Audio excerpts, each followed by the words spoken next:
Shouldn't skipping to payday be as easy as skipping to the next song? Introducing MyPay from Chime. Get up to $500 of your pay before payday. Get paid when you save with MyPay. Start at Chime.com. Eligibility requirements apply. Credit limits range from $20 to $500. Provided by the Bancorp Bank N.A. and Stride Bank N.A. This episode is brought to you by the Weather Channel. What does the Weather Channel app share in common with a personal trainer and a life coach? It's an ally on your quest to wellness. What you do with its insight is up to you. Like running an extra mile when air quality is good, or checking your allergy forecast so not even ragweed can disrupt your chi. It's more than a weather app. What in the weather are you waiting for? Be a force of nature with the Weather Channel app. This is Optimal Living Daily, the only resource more precious than time, Part 1, by David Cain of Raptitude.com, and I'm Justin Malik. Happy middle of the week Wednesday. Welcome to one of the only podcasts in the world where articles are narrated to you for free. A little bit of positivity every day, which adds up after time. And sometimes I read longer posts that I split up into two. That's the case today. I'll read the first half and then finish the rest for you tomorrow. So with that, let's get right to part 1 and start optimizing your life. The only resource more precious than time. Part 1 by David Cain of Raptitude.com. When I was a teenager, I might have identified money as my most valuable resource. I don't think that's extraordinarily naive. I mean, it did always help to bring me the things I wanted: freedom, influence, power, comfort, beer. It's so versatile, you can do just about anything with it. More money meant more ease, more pleasure, more happiness. As I got older and busier, I learned, as many do, that time trumps money by a long shot. One can use time not only to make money, but also to build the capacity for making more money in less time by improving skills and setting up streams of income. And not only that, but extra time gives you the temporal space to enjoy the privileges and powers you already have. More time means more freedom, more options, and less stress.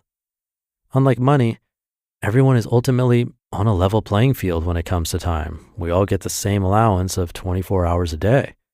Just as there are ineffective ways of investing your money, there are ineffective ways of investing your time. If we all have the same amount of this essential resource, why do some people achieve so much and others so little?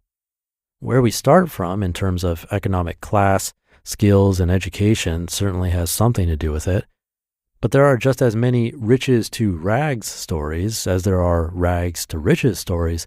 So obviously, there is another factor at play here. We could argue that some have more free time, so obviously it's those without so many commitments and obligations who have the distinct advantage as far as how much they can accomplish.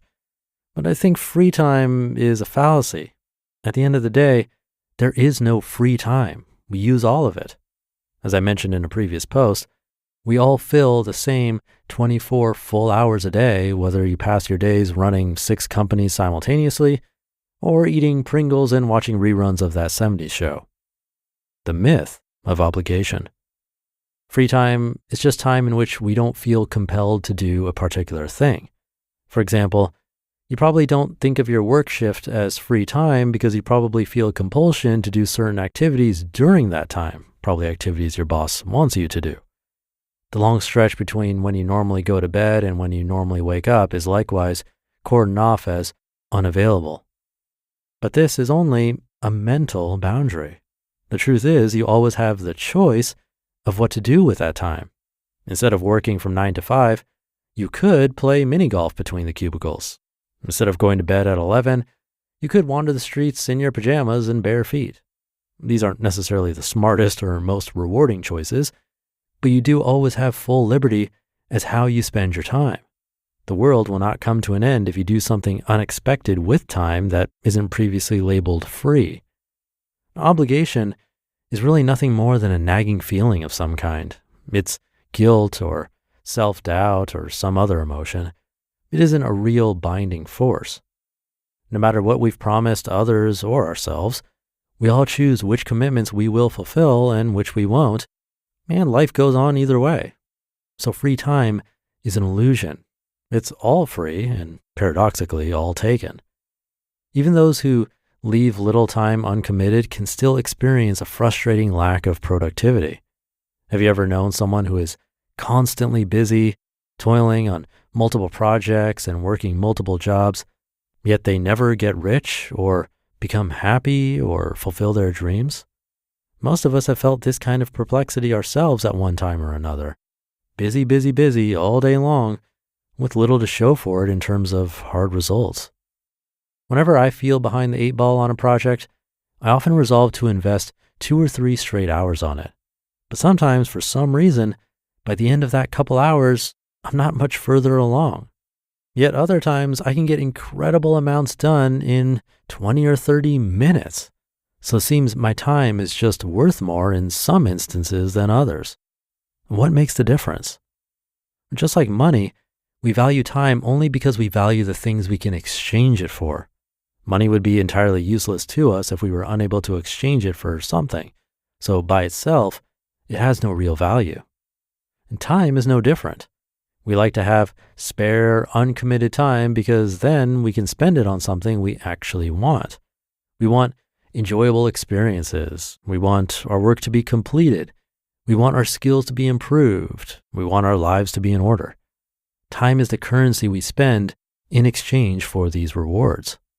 But as we've learned from countless unproductive workdays and boring meetings, the buying power of time fluctuates more wildly than that of money. Imagine being confined to an empty concrete cell for 1 year. How much value would you place on your time then? You probably wish you had less time because in that dismal situation, there are few ways to exchange that time for something you value. So your most precious resource is not time. Not quite, anyway. The value of your time fluctuates greatly depending on how you end up spending it. How much value you get out of it depends on your application of the real precious resource, your attention. Your attention is just as finite as your time, but it is the crucial ingredient that actually converts your time to something of use. If you decide to spend an hour of time working on a project and your attention is only focused on the work itself for half of that hour, you've only generated a half hour of complete work with your hour. What about that other 30 minutes of attention? Where did it go? Well, it's certainly spent on something, probably a number of things. Devices and people grab our attention quite easily. Twitter, RSS feeds, colleagues, family members, texts. People commonly sequester themselves from these attention hogs while they work by locking their door, turning off their phone, or closing their web browser. These measures are useful for external distractions, but unfortunately the worst culprit doesn't need a phone to get a hold of you, and it followed you in before you locked the door. To be continued.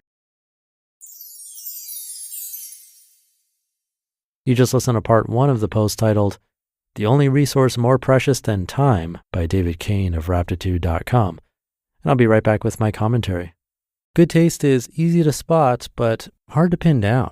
You know it when you see it. With your car, you want something sophisticated and daring, yet classic, approachable, but with an air of opulence. That's where the Range Rover Evoque comes in. The Range Rover Evoque is charisma in motion, art and craft in equal measure. Its exterior is a quietly bold expression of Range Rover DNA with a floating roof, continuous waistline, and 3-dimensional grille that give it a captivating character.